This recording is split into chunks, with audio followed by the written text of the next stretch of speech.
Olá, gente, boa noite.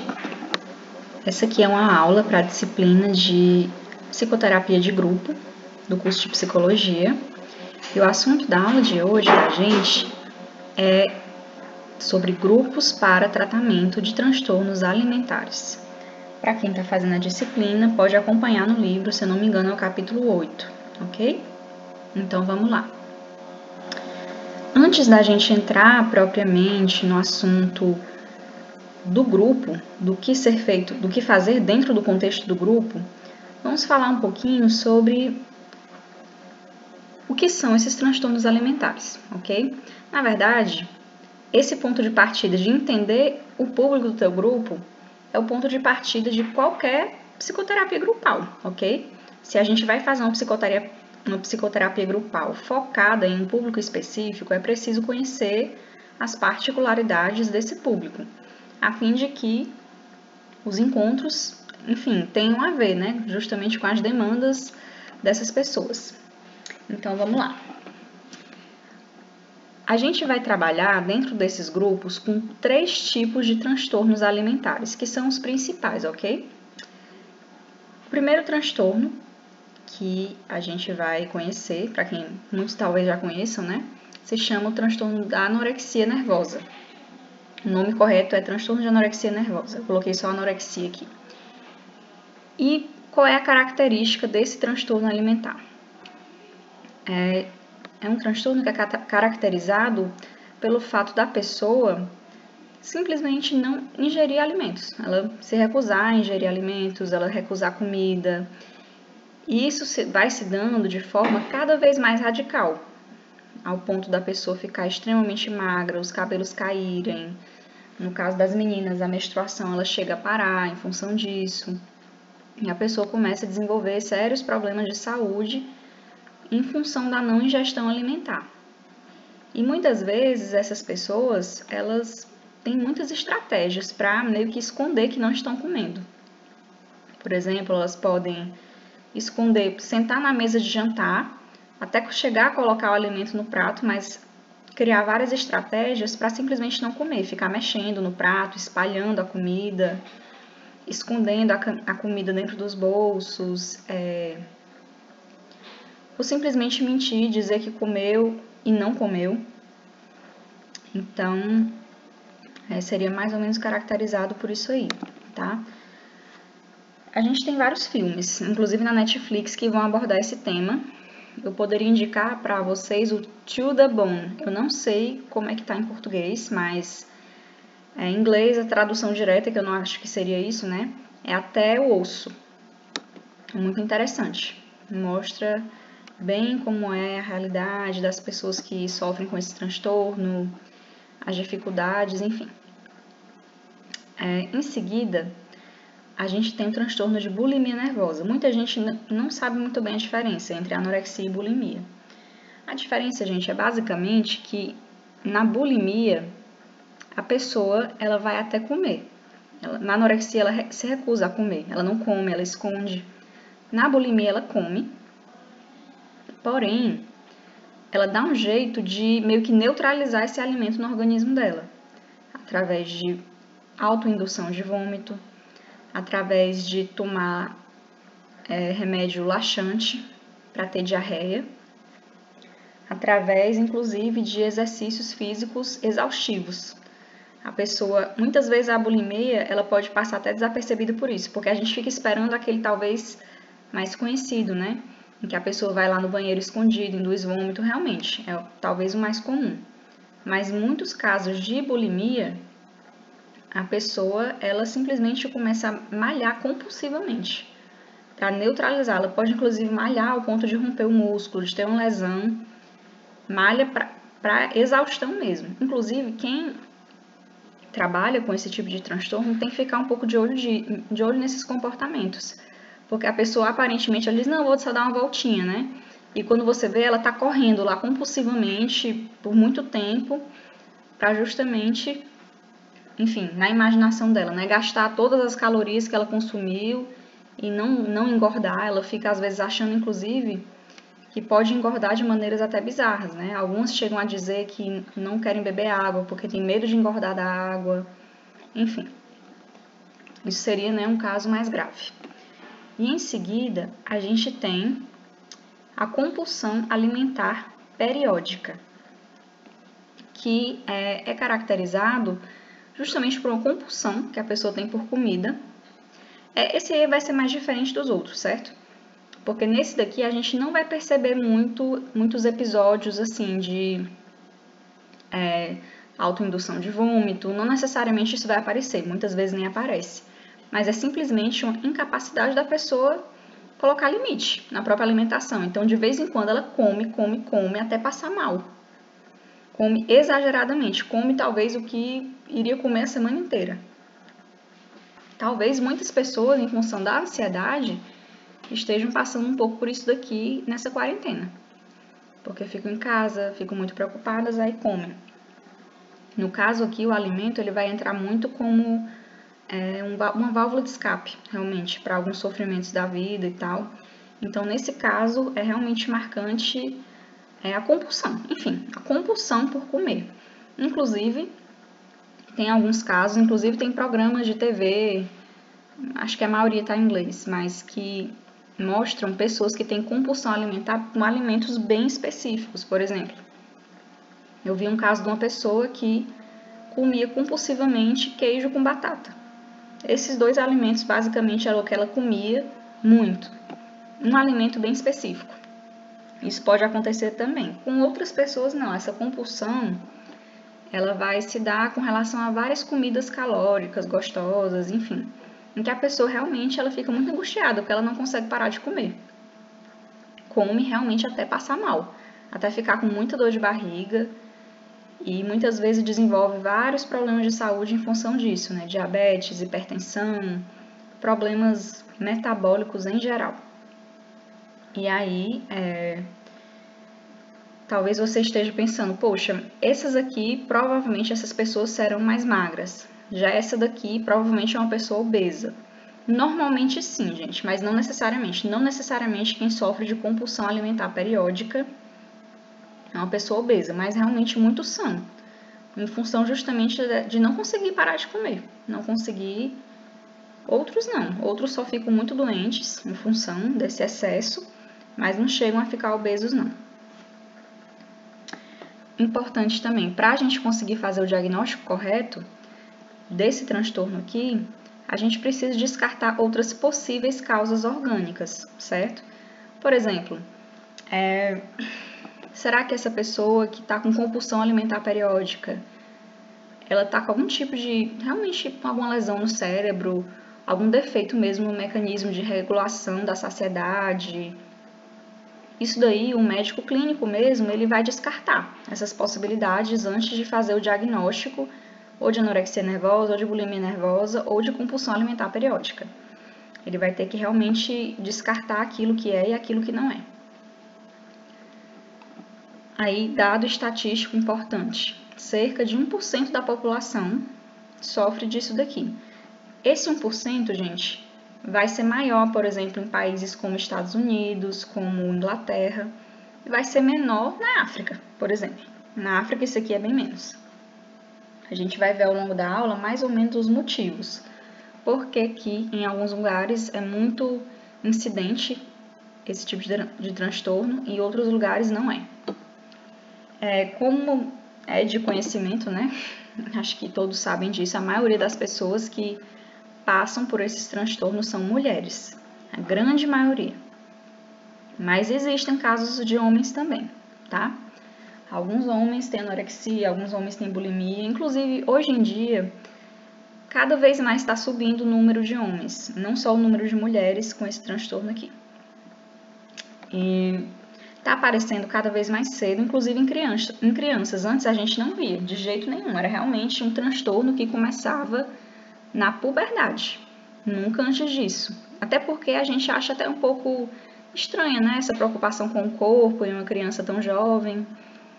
Mas isso tem mudado, até porque a entrada das pessoas na puberdade também está bem adiantado. Muitas pessoas entram na puberdade, meninas, aos 9 anos de idade.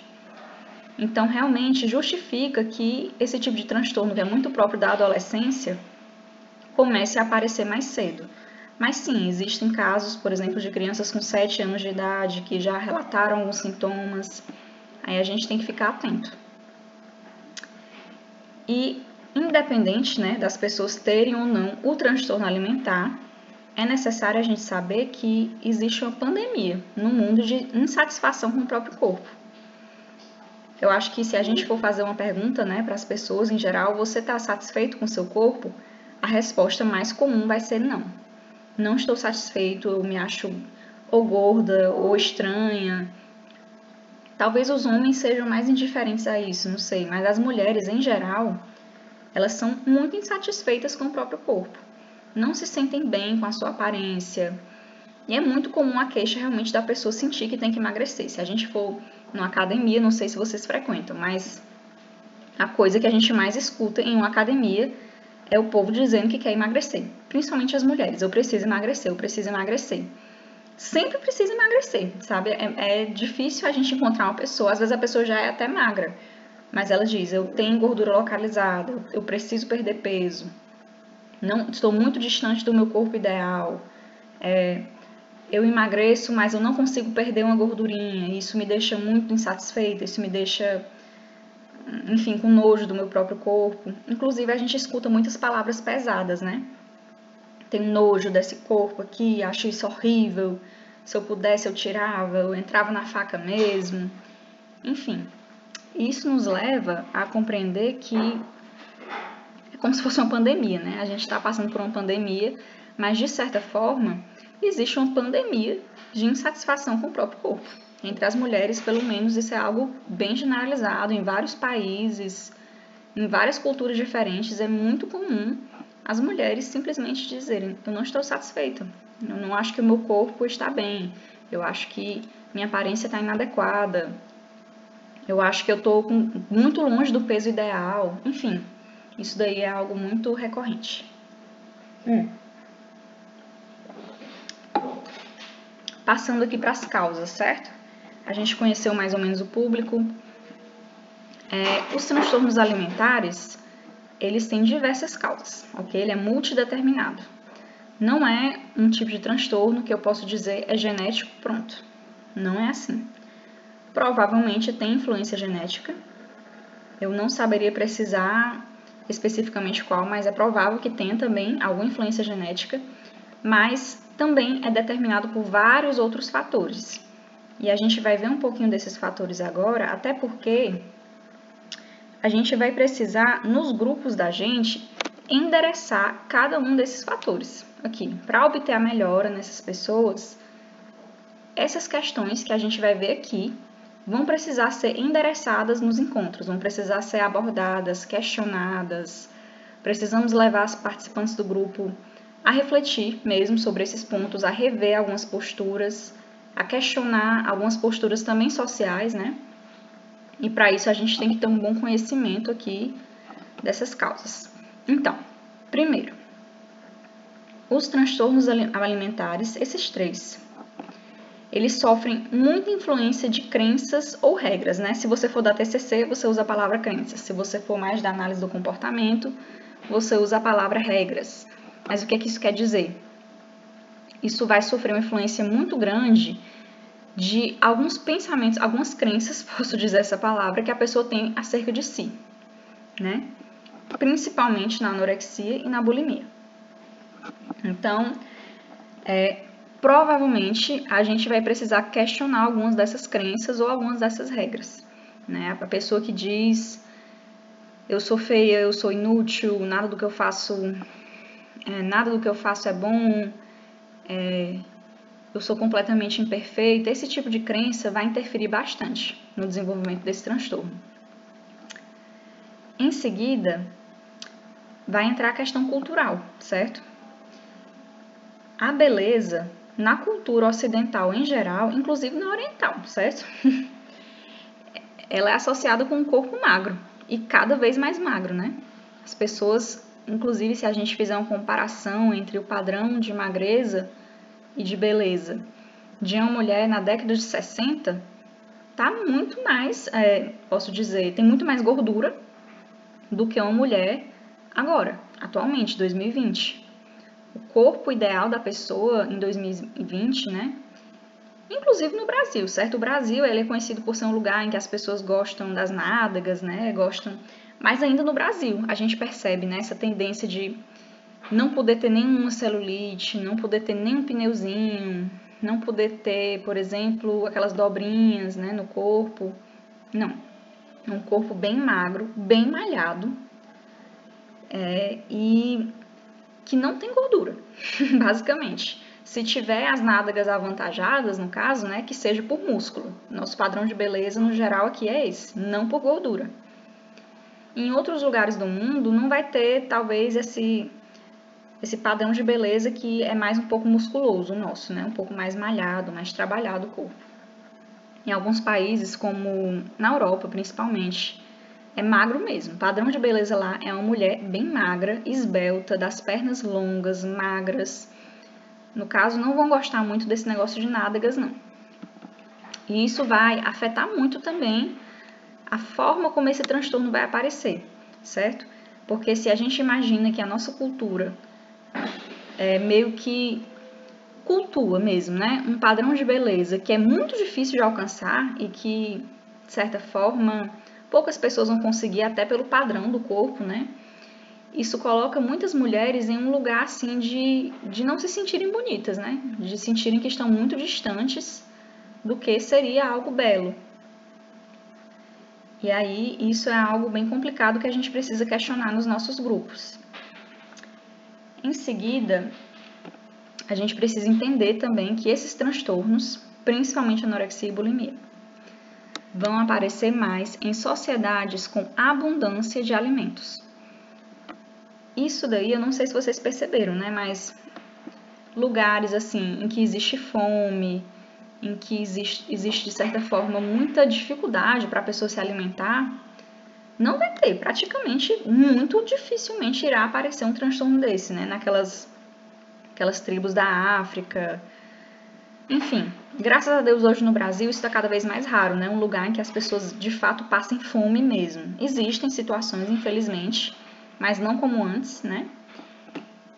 E isso faz com que a gente perceba muito essa diferença, né? Por exemplo, no Brasil, onde é que normalmente aparece mais esse tipo de transtorno? São Paulo, no Sul, justamente porque são sociedades com mais abundância de alimentos, mais fartura. Porque o alimento ele é muito farto e ele é muito acessível. Então isso deixa de se tornar um problema para a pessoa, o que ela vai comer. Não é mais um problema, isso aqui é fartura. E aí, esses transtornos vão aparecer mais nesses lugares em particular, tá? Mas como a gente está tendo um avanço, né, nesse aspecto, né, com relação a outros anos, também está aparecendo mais em outras cidades, no Nordeste, enfim, tem aparecido também. Importante, certo? Nos transtornos alimentares, principalmente anorexia e bulimia. Tudo que eu vou falar vai ficar um pouco mais voltado para esses dois daqui, certo, gente? No geral, as famílias são muito rígidas dessas pessoas, são famílias que valorizam a aparência e são famílias exigentes.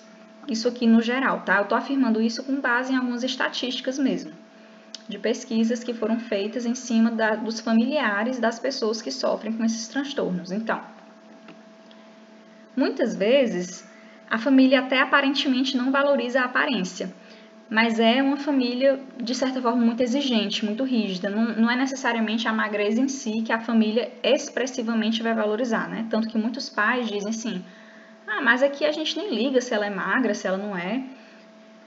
Talvez não liga para ela ser magra, mas liga para muitas outras coisas. E, de certa forma, a gente percebe nessas famílias que é muito comum que exista um certo peso, uma certa exigência dessa pessoa que sofre com esse transtorno. Isso é muito comum, tá? Claro que a gente não pode generalizar, isso pode aparecer em famílias que não são rígidas. Mas, assim, no geral, estatisticamente, a gente percebe que são famílias mais rígidas mesmo, tá? Também, muito importante a gente entender que, normalmente, as pessoas que desenvolvem esses transtornos, elas vivem em famílias, né, botei aqui ambientes, com baixa comunicação e baixa expressão de sentimentos, ok? Então, entendendo isso vai nos sinalizar que a gente vai precisar trabalhar isso no nosso grupo, certo? Primeiro, essa questão, eu falei aqui da questão da beleza, está associada com o corpo magro. questionar algumas posturas da própria família, se isso não está fazendo bem, e trabalhar a comunicação e a expressão dos sentimentos dessa pessoa, certo? Porque muito provavelmente ela vive em um ambiente em que ela não se expressa, em que ela não consegue expressar as emoções dela, em que ela não se sente autorizada a comunicar aquilo que ela sente. É muito comum elas relatarem um sentimento de sufocamento mesmo. Também muito comum, certo? A pessoa, antes de desenvolver o transtorno, ela já apresentava baixa autoestima. Então, isso aqui é fator de risco, tá? Provavelmente, antes dela começar com esses comportamentos de vomitar ou então de recusar comida, provavelmente ela já apresentava uma autoestima muito baixa. Já não se achava bonita, já não se achava importante, já não se achava especial, já não se achava, enfim, digna de ser amada pelas pessoas. Então, isso é meio que já vinha previamente. Inclusive, alguns pais até ficam chocados, né? Eu não sabia que a minha filha tinha uma autoestima tão baixa. É justamente por causa desse fator que tem aqui em cima. É porque ela não comunicava. Ela não conseguia se comunicar por algum motivo, né? Ou porque a família era muito rígida, ou porque ela não conseguia mesmo por outro motivo. E ela não expressava esse sentimento dela, mas já estava presente, de alguma forma. Ela só não fazia expressar. E muitas vezes os pais ficam até chocados, né? Com o nível de baixa autoestima que os filhos apresentam, né? Nessas situações. São pessoas que normalmente também já sofriam de ansiedade. Então, a gente precisa trabalhar a ansiedade nesses grupos, tá? Isso aqui é algo que não tem da onde a gente fugir. Inclusive, é perceptível que os sintomas desses transtornos alimentares, aí inclusive vai entrar esse da compulsão alimentar periódica. Eles aparecem com mais força, com mais intensidade em situações de ansiedade. Então, por exemplo, uma garota que está na semana de provas, se ela fica nervosa com as provas, né, se ela já apresentava uma certa ansiedade ligada a isso, muito provavelmente os sintomas vão piorar na semana das provas. Isso é quase que esperado. Então, ela vai precisar, de alguma forma, aprender a lidar com a própria ansiedade, para esses sintomas poderem diminuir. Também, muito fator de risco e já estava presente antes do transtorno aparecer. Normalmente são pessoas muito perfeccionistas que desenvolvem anorexia ou bulimia e muito autocríticas. É muito comum o sentimento de que elas precisam conseguir a perfeição.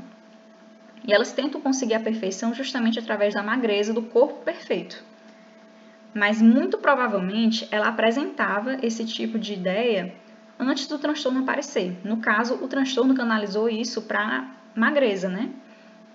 Mas deve ser comum entre essas pessoas ter comportamentos do tipo ser extremamente autocrítica, com também os estudos, com a performance, com o seu jeito de ser mesmo. E nisso daqui, nesse perfeccionismo, vão aparecer também muitas vezes pensamentos muito autodepreciativos, tá? Do tipo, eu não consigo nada, eu sou horrível em tudo que eu faço, tudo que eu faço é ridículo, né? Elas usam, inclusive, em alguns momentos, palavras até pesadas para descrever o que pensam de si mesmas e colocam a si mesmas numa exigência de perfeição muito grande. Então, a gente precisa, nos grupos, trabalhar o perfeccionismo também, questionar, né? Entrar muito por essa via. Também é importante a gente entender que é comum, muito comum mesmo, tá? Isso daqui, entre as pessoas que desenvolvem anorexia e bulimia, elas terem pouco controle sobre aspectos importantes da vida. Exemplo, né? Eu, por exemplo, já vi casos, né, de pessoas que desenvolveram esse transtorno de anorexia após a separação dos pais. Ou seja, foi uma situação que meio que saiu do controle dela. Ela não conseguiu controlar e aí foi exatamente nessa hora que o transtorno estourou, que começaram a aparecer os sintomas, que começou a recusa pelo alimento, a autoestima piorou muito, enfim. E às vezes, justamente essa tentativa de controlar a alimentação ao extremo, para essas pessoas, às vezes, assume a função de tentar controlar a própria vida, de tentar ter a ilusão de que é possível controlar o incontrolável, né, de alguma forma. Mas isso muitas vezes a gente percebe, tá? se a gente conversar com essas pessoas, muitas vezes teve um gatilho, né, uma situação específica que saiu do controle dela, que fez com que ela se voltasse para esses comportamentos. Importante também, não é da noite para o dia que a pessoa desenvolve anorexia e bulimia, e nem compulsão alimentar periódica. É um processo de aprendizagem, certo? Tende a ser algo, tudo bem, aqui eu falei que tem muitas vezes um gatilho, né? Então, vamos supor, o exemplo dessa garota que perdeu a mãe não, né? Mas assim, que os pais se separaram, perdeu o contato com a mãe. Provavelmente os sintomas começaram depois disso, mas eles vão meio que se intensificando. Então, a pessoa ela passa por um processo, eu coloquei aqui de modelagem, certo? É um termo muito próprio da análise do comportamento, mas em outras palavras, essa garota ela vai passar por um processo de meio que aprender a anorexia ou aprender a bulimia. Ou seja, muitas vezes começa com uma recusa muito simples pela alimentação, por uma tentativa de diminuir calorias mesmo. E aí a família pode olhar e pensar, isso é saudável, tudo bem. E aí o negócio vai agravando um pouco. Ela vai contando muitas calorias, vai ficando muito obcecada por isso. E aí chega no ponto realmente de, às vezes, recusar completamente a comida. Completamente. E aí, muitas vezes, é nessa hora que a família percebe. Que tem algo errado. É quando as coisas já estão bem graves, né? Quando a garota ou o garoto, né? Enfim. Chega ao ponto de passar mal, de ter um desmaio, de parar a menstruação, de cair cabelo. Ou então, quando a pessoa fica fisicamente irreconhecível, né? Fica muito magra, muito mesmo. Né? Aí os pais começam a pensar, será que ela está doente? O que está acontecendo? E aí se assustam, né, com o diagnóstico, poxa, tem anorexia, tem bulimia, como assim? Eu não tinha percebido. Você pode até não perceber, mas existe um processo, certo? Que meio que vai se agravando. E é possível perceber, tá? Um olhar mais atento, né, mais próximo, dá para perceber que a pessoa já está meio que no processo. Inclusive, alguns pais, eles percebem, tá? E é muito interessante quando isso acontece. Já procuram algum tipo de tratamento, alguma intervenção, porque percebem que não desenvolveu ainda anorexia, bulimia, enfim, mas sentem que está próximo, porque existe uma preocupação muito excessiva, eles dizem, né, uma preocupação doentia com o corpo, com a aparência, com caloria, e é o tempo todo, assim, muito depreciativa acerca de si mesma.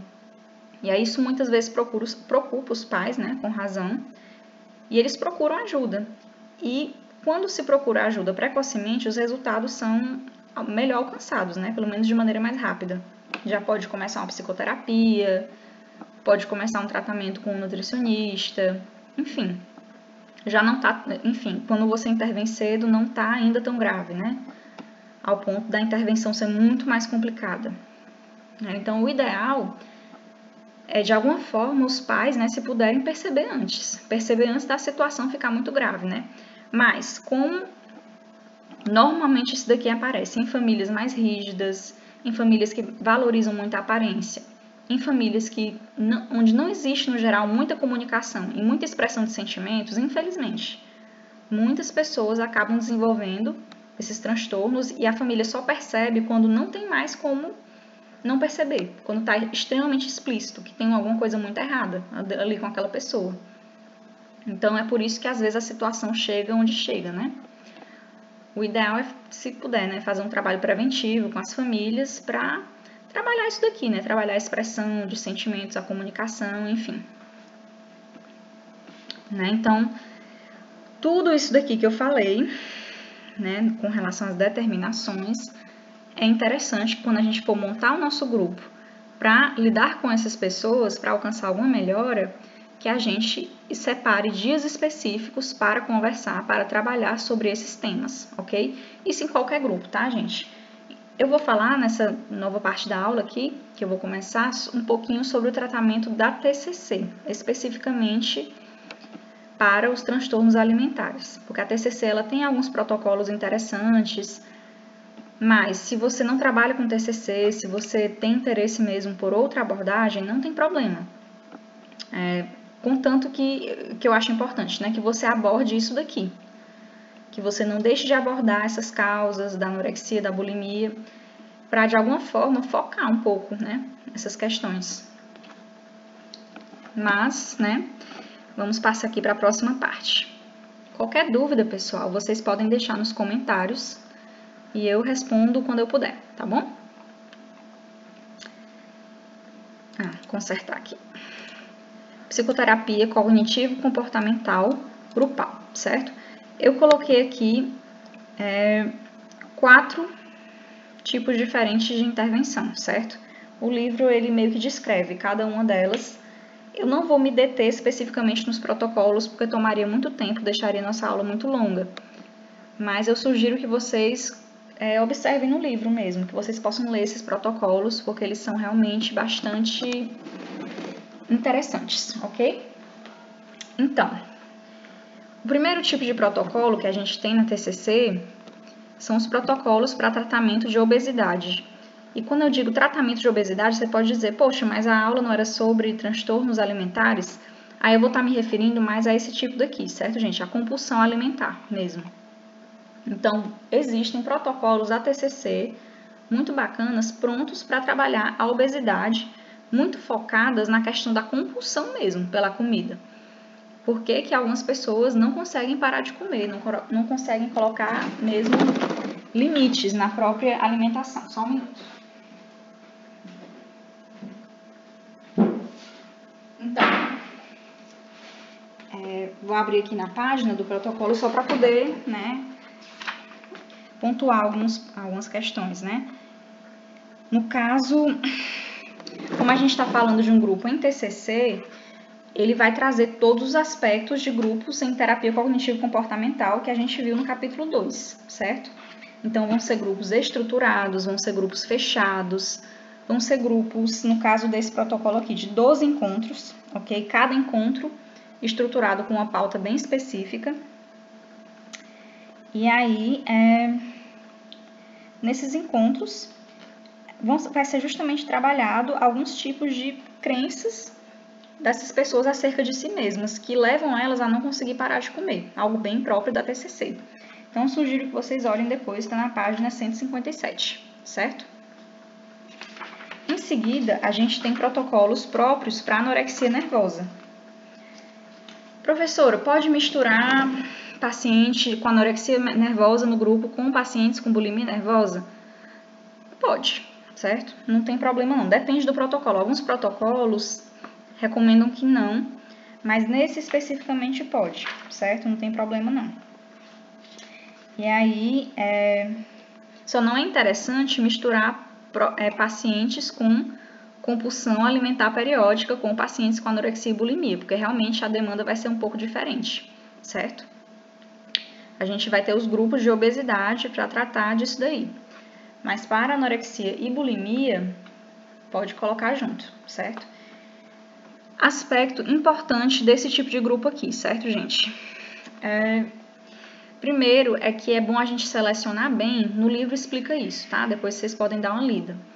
Que um dos grandes problemas que pode acontecer em um grupo com esses pacientes é acontecer meio que o efeito inverso, né? Você quer mais ou menos trabalhar essas crenças, você quer fazer com que essas pessoas consigam aceitar o próprio corpo, que questionem, né, essas regras tão rígidas de beleza e tal. Pode ser que algumas pessoas exerçam influência sobre as outras nesse grupo para convencer justamente o contrário, meio que para reforçar. Realmente, nós todas estamos gordas, precisamos boicotar esse grupo que quer nos deixar gordas e precisamos enganar essa psicóloga que está aqui, que só quer deixar a gente gorda. Isso, infelizmente, pode acontecer. Inclusive, é relativamente comum, certo? É um erro que infelizmente, acontece bastante nesse tipo de grupo. Que é você, mais ou menos, a sua intervenção não funcionar, porque acaba que as participantes, ou os participantes, né, se tiver homens também, eles podem se colocar contra você que está facilitando o grupo. E pensar que você está querendo engordar todo mundo. E você tem que, de alguma maneira, conversar com essas pessoas para que isso não aconteça. E uma coisa que se recomenda para evitar esse tipo de situação é selecionar bem quem vai participar desse tipo de grupo, certo? Então, que tipo de seleção a gente faz? Obviamente, a gente vai selecionar pessoas que têm o transtorno, mas de alguma forma a gente precisa só permitir que participe desse grupo em particular que vai trabalhar a imagem corporal, a aceitação do próprio corpo, enfim, a gente precisa só permitir a entrada de pessoas que de alguma forma já estejam motivadas a buscar tratamento, tá? Se a pessoa ainda está com muita dicotomia, com muita resistência, não só ela não vai conseguir resultado nesse tipo de grupo aqui, como também ela pode convencer as outras pessoas do grupo a não quererem se tratar, certo? De modo geral, são pessoas muito sensíveis, né? Essa questão da imagem, do corpo. E se tiver pelo menos uma participante dizendo, isso daqui é balela, eu não quero ser gorda, Deus me livre de seguir isso, eu vou ser uma baleia, eu vou ser ridículo, isso pode ter uma influência no grupo muito grande, de modo a fazer com que o grupo não dê certo para ninguém. Então, o ideal é fazer algum tipo de entrevista com as pessoas antes do grupo começar e selecionar, né? Realmente perceber quais são as pessoas que estão já motivadas a buscar esse tratamento e que pessoas talvez ainda não estejam no momento de participar de um grupo como esse. Aí você me pergunta, mas e aí, o que a gente faz com essas pessoas que ainda não estão prontas para participar de um grupo de tratamento da imagem corporal? Aí tem esse outro tipo de grupo que eu coloquei aqui, grupo para aumento de motivação, certo? A gente vai ter um protocolo para esse tipo de grupo. Deixa eu ver se eu encontro a página. Não estou encontrando aqui, certo? Mas tem, certo? Depois vocês olhem com mais calma. Pronto, é o tratamento do Bodywise. Tá aqui. Eu acredito que na página 161, tá? Quem quiser acompanhar aí. São grupos, gente. Esse grupo, sim, ele é especificamente para quem sofre com um transtorno, mas que ainda não está motivado a buscar tratamento.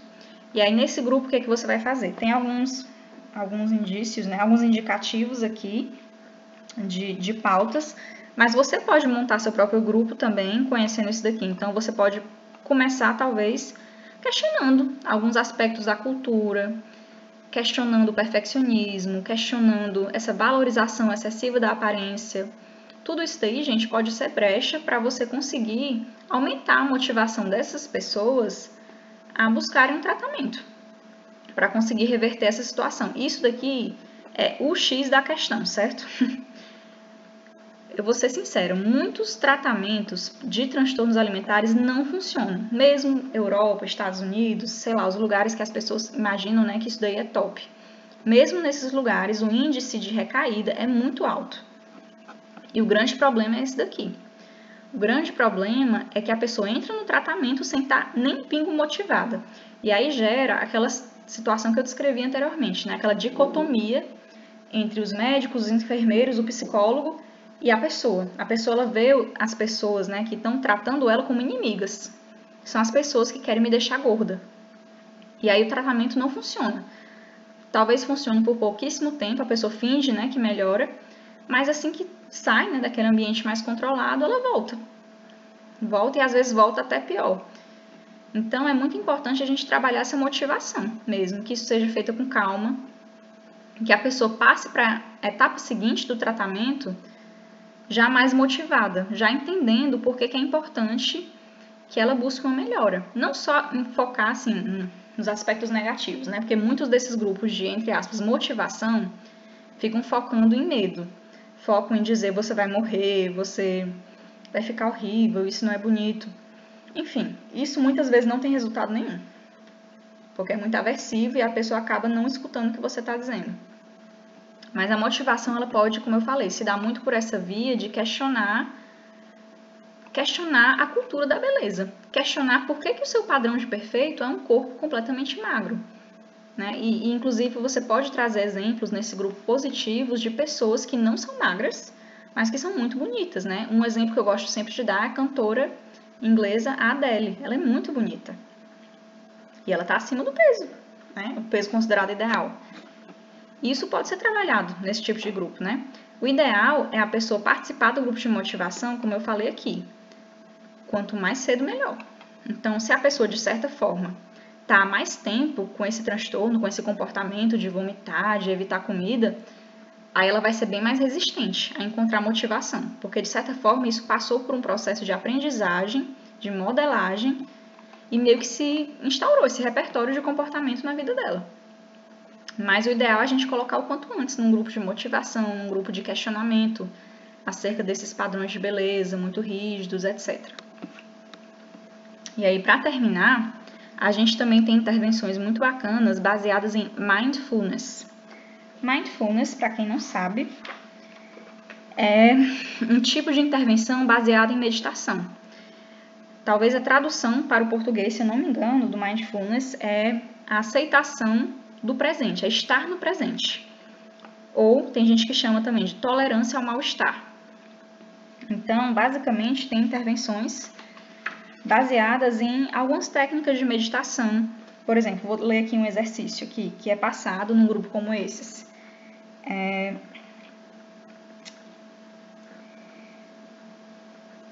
Que é 20 minutos de meditação guiada antes de uma refeição. Por exemplo, um exercício baseado em mindfulness. Então, o que a pessoa vai tentar fazer nesse momento? Como eu falei, né, é muito comum que a pessoa coma mais quando está ansiosa. Isso muitas vezes vai acontecer antes das refeições, certo? A pessoa, antes da refeição, ela fica muito nervosa, muito ansiosa, porque sabe que vai ter a refeição. Então, a gente pode obter resultados melhores se essa pessoa, por exemplo, fizer um exercício de relaxamento, uma meditação guiada, antes de sentar-se à mesa, para justamente baixar a ansiedade dela. Então, por exemplo, se ela tiver bulimia, talvez ela coma menos e não queira vomitar, né? E se ela tiver anorexia, pode ser que aumente a possibilidade dela aceitar uma alimentação. Por quê? Porque a ansiedade dela vai estar mais baixa. E aí é muito importante a gente trabalhar isso daí. Então, gente, em outras palavras, né? Tem muitos protocolos diferentes bacanas no livro. Eu não abordei com detalhes aqui na aula, porque eu acho mais interessante que vocês leiam, tá? Porque tá bem direitinho, tá super explícito, ok? E é isto. Qualquer dúvida, me contactem ou coloquem aí nos comentários do vídeo, tá ok? Boa noite a todos.